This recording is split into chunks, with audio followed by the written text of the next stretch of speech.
Assalamualaikum warahmatullahi wabarakatuh. Jumpa kembali dengan Ainin Jazz. Seperti biasa, Ainin Jazz bagi-bagi informasi seputar pengalaman dari apa yang kami alami, berbagi pengetahuan dari apa yang kami ketahui. Oke, jika konten ini ada manfaatnya, silahkan ambil dan terapkan. Jika tak ada manfaatnya, abaikan saja, anggap saja sebagai hiburan. Oke, konten sekarang ini sebagai berikut. Baik, dalam konten sekarang ini, dalam kesempatan baik ini ya, kami akan menurunkan unit water heater. Nah, itu dia water heaternya, ada di dalam, sebagian dimasuk ke dalam plafon ya. Ini sebetulnya sudah kami periksa, ternyata unit tersebut mengalami kebocoran dan akan berusaha kami perbaiki kebocoran tabungnya itu dengan proses penembelan gitu ya. Jadi sekarang ini kami melakukan proses penurunan dulu dari areanya, dan yang lumayan mensulitkan, sangat menyulitkan untuk menurunkan, dan juga karena bagian atasnya yang untuk sedikit kami dorong itu ternyata mentok di penutup dia punya plafon gitu ya, terlalu mepetnya. Ini unit water heater model jadul ini ya, yang mengalami kebocoran sehingga kena ke termostat ya, yang mengakibatkan termostat itu tidak bekerja. Maka dari itu kami wajib untuk memperbaiki dulu bocorannya, dan mudah-mudahan bisa teratasi gitu ya, tergantung seberapa parah keadaan tabung nanti di dalamnya gitu ya, untuk perihal bisa atau tidaknya ditambal gitu ya. Ini water heater model lama, sudah digunakan 25 tahun yang lalu, bahkan ada 2 unit di rumah ini yang sudah mengalami kebocoran. Yang satunya lagi sekitar 20 tahunan baru mengalami kebocoran, dan yang ini sekitar 25 tahunan baru mengalami kebocoran ya. Perlu diketahui ya, bagi Anda para pengguna water heater listrik ya, jangan disamakan unit atau produk dulu dengan produk sekarang ya. Untuk produk-produk sekarang yang jarang diservis atau sama sekali tidak pernah melakukan servis rutinitas, yaitu pengurasan, paling banter itu 3 tahun sudah mengalami kebocoran. Jadi tanpa melakukan servis rutinitas, dengan dikuras membuang endapannya itu, kurang lebih 3 tahunan, di bawah 3 tahunan lah, tidak sampai 5 tahun gitu sudah mengalami kebocoran. Tetapi kalau untuk yang sering melakukan rutinitas pengurasan atau servis rutinitas itu, pengurasan endapan yang ada di dalam tabung tersebut, setidaknya memperpanjang usia dari unit water heater tersebut, terutama kerusakan di bagian korosi di bagian tabungnya ya.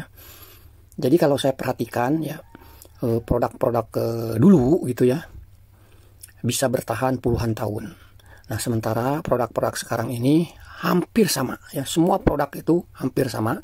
Kekuatannya itu paling banter ya, paling banter antara 5 hingga 7 tahun.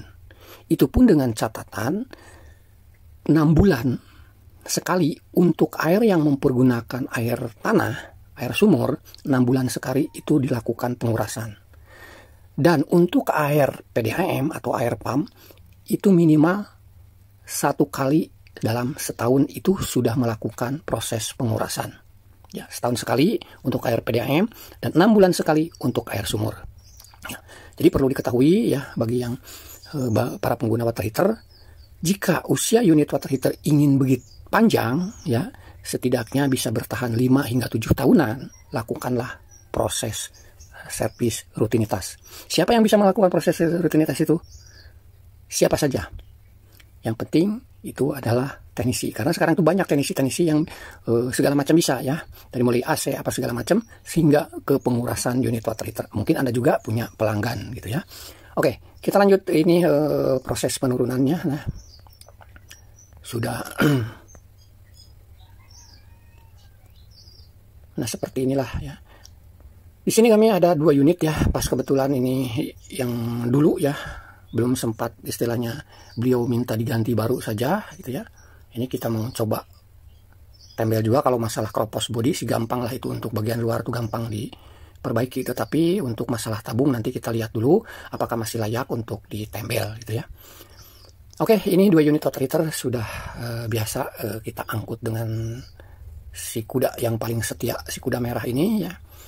Kita angkut, kita kerjakan di rumah saja gitu, karena prosesnya itu lumayan menyita waktunya gitu ya. Dan ini kedua unit water heater ini sudah sampai di lokasi kami di area Cinere ya. Tetapi pas kebetulan unit ini kami turunkan, ada tetangga yang mengantarkan ini kulkas ya, persis tetangga sebelah yang mengalami kulkasnya itu bagian freezernya itu ngeblok es sehingga proses pendinginan ke bagian pintu bawah itu sama sekali tidak ada karena tertutup oleh ngebloknya atau terjadinya bunga es. Nah, ini tuh info tambahannya bagi Anda para pengguna atau pemakai kulkas 2 pintu ya, yang no frost ya, yang artinya no frost itu yang semestinya kalau kulkas no frost itu normalnya di bagian freezer itu tidak kelihatan ada numpuk bunga es. Ketika kelihatan ada numpuk bunga es di dinding bagian di dalam, di bagian belakangnya ya, bagian area dalam freezer tapi bagian dinding belakangnya, di situ numpuk bunga es itu kerusakannya itu salah satu atau bisa jadi beberapa kerusakan, tetapi yang berkaitan itu antara timer, bimetal, heater, dan fuse heater. 4 macam itu ya. 4 macam itu kalau salah satu kerusakannya salah satu aja yang rusak ya, bisa menimbulkan terjadinya ngeblok es. Nah, pas kebetulan di sini yang kerusakannya itu hanya 2, timer dan dia punya bimetal. Heater, fuse heater kita tester masih bagus. Nah, ini dia ya, setelah spare part kita ganti dan kita copkan beberapa saat udah seperti ini. Yang bagus itu evaporatornya itu normalnya itu seperti ini ya, tidak sampai ngeblok atau terjadi pembekuan yang luar biasa, seharusnya hanya bersalju. Kalau belum bagian freezer belum ditutup bodi bagian belakangnya, tentu ke bagian bawah itu tidak akan ada dingin karena sirkulasinya tergantung penutup ini ya, celah untuk pengiriman udara ke bawah itu melalui penutup itu loh. Udah luar biasa ya kabutnya ya. Oke, ini cuma sekedar tambahan ya untuk masalah freezer atau kulkas 2 pintu yang non inverter ya. Ketika mengalami ngeblok es, 4 spare part itulah salah satunya biasanya, atau yang jarang itu, yang jarang rusak itu biasanya heater dan fuse panas itu biasanya jarang. Yang sering rusak itu antara bimetal dan timer ya. Oke, kita lanjut lagi ke permasalahan water heater ya. Kalau ini kita tinggal ngetes aja, kalau kulkas ini tinggal ngetes dan kita rapihkan.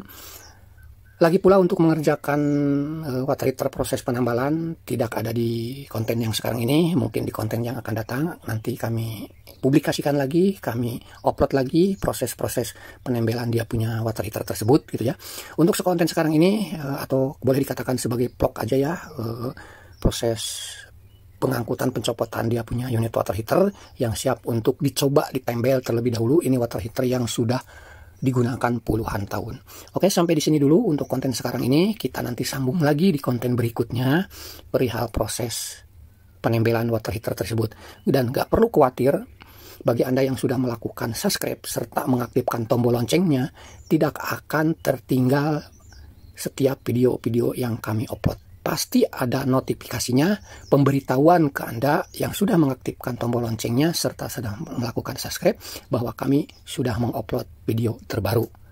Nah, maka dari itu nanti di konten yang akan datang perihal proses penembelannya water heater tersebut. Bagi Anda yang ingin tahu seperti apa layak atau tidaknya ditembel, atau kita berusaha untuk mencobanya dan Anda tidak mau ketinggalan video yang siap kami publikasikan tersebut, ya jalan satu-satunya melakukan subscribe dan mengaktifkan tombol loncengnya. Oke, sampai di sini dulu ya untuk vlog atau konten sekarang ini. Kita sambung di konten yang akan datang. Terima kasih. Baik, itu saja yang bisa kami sampaikan. Semoga sedikitnya ada manfaat. Terima kasih bagi Anda yang sudah mensupport channel kami. Semoga Anda kita semua selalu diberikan kesehatan, dimudahkan berbagai macam urusan. Amin, amin ya robbal alamin. Terima kasih. Assalamualaikum warahmatullahi wabarakatuh. Salam Aininjes.